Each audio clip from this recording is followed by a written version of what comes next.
Hi there, it's Paul in Perth here again. I'm going to go through a different video today.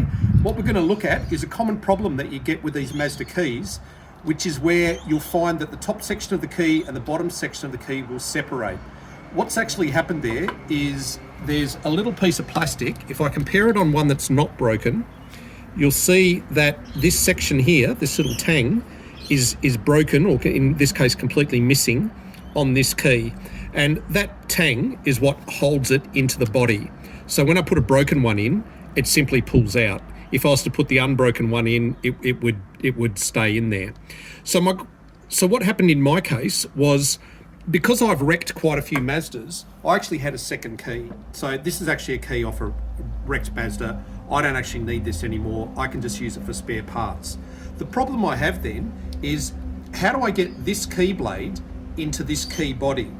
And there's actually a little feature on these things that you've probably never noticed. So if you bend the key to 45 degrees, you'll notice this little roll pin here.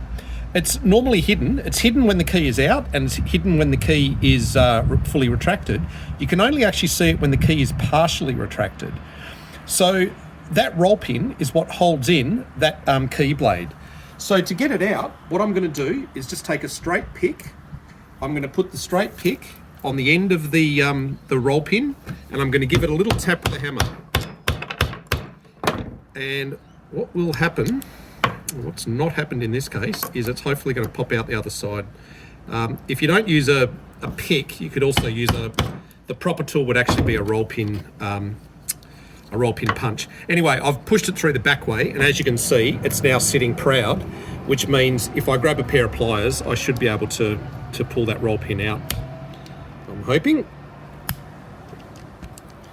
Okay, there we go. So I've got the roll pin out now, which means that key blade will pull out from the key body. So there's my key blade there.